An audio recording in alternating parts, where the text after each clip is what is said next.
Right, ఇక రాజమహేంద్రవరం కల్తీ పాల ఘటనలో మృతుల సంఖ్య 14 చేరింది. డెల్టా ఆసుపత్రిలో చికిత్స పొందినటువంటి అనంతలక్ష్మి పరిస్థితి విషమించి మృతి చెందింది. మిగిలిన 7 మంది బాధితుల్లో 3 పరిస్థితి విషమంగా ఉందని డిఎంహెచ్ఓ వెంకటేశ్వరరావు తెలియజేశారు. ఇదే అంశానికి సంబంధించి మరిన్ని డీటెయిల్స్ అంశానికి మా కరెస్పాండెంట్ శ్రీరామూర్తి సిద్ధంగా ఉన్నారు. శ్రీరామూర్తి, చెప్పండి. కల్తీ పాల వ్యవహారంలో రోజు రోజు కూడా మృతుల సంఖ్య పెరుగుతూ ఉంది. దీనికి సంబంధించి కూడా అధికారులు ఎలాంటి నిర్ణయం తీసుకునే అవకాశం ఉంది? ప్రస్తుతం బాధితుల పరిస్థితి ఎలా ఉంది? సాయి, ఏదైతే చూసినట్లయితే కల్తీపాలు ఘటన రాజమహేంద్రవరంలో కలవరం వెప్తున్న పరిస్థితి ఉంది. ఇప్పటికే రోజుకు ఒకరంతా మృతి చెందుతున్న పరిస్థితి ఉంది. నిన్న వీరలక్ష్మి 60 ఏళ్ల మహిళ మృతి చెందితే ఈ రోజు 55 సంవత్సరాల రెడ్డి అనంతలక్ష్మి అనే మహిళ ఇక్కడ డెల్టా ఆసుపత్రిలో చికిత్స పొందుతూ ఈ రోజు ఇప్పుడు కొద్దిసేపటి క్రితం మృతి చెందిన పరిస్థితి ఉంది. అయితే మొత్తానికి కల్తీపాలు ఘటనలో ఇప్పటికీ మృతుల సంఖ్య 14కు చేరుకుంది.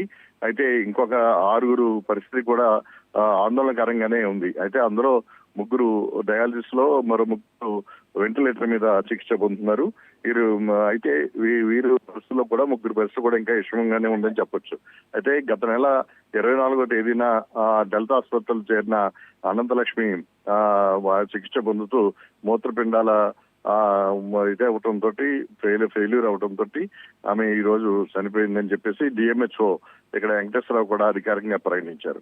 అయితే మిగిలిన వారికి కూడా ఆధునిక వైద్యం అందుతుంది. అయితే వారు స్పందించే ఇది లేకపోవడంతో కొంచెం ఆందోళనకరంగా పరిస్థితి ఉందని చెప్పి కూడా ఇక్కడ వైద్యులు చెప్తున్న పరిస్థితి ఉంది. ఏదైనా ఈ కల్తీపాలు ఘటనలో మరికొన్ని మృతులు జరిగే అవకాశం ఉంది.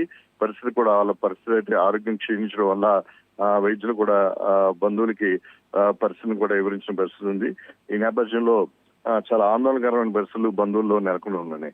అయితే ఇప్పటికే మృతి చెందిన కుటుంబాలకి రాష్ట్ర ప్రభుత్వం 10 లక్షల రూపాయల వద్ద పరిహారం ప్రకటించింది. ఆ అమౌంట్ ను కూడా అందిస్తుంది. అయితే మరోవైపు ఆసుపత్రిలో వైద్య ఖర్చులను కూడా ప్రభుత్వమే భరిస్తుందని ప్రకటించింది.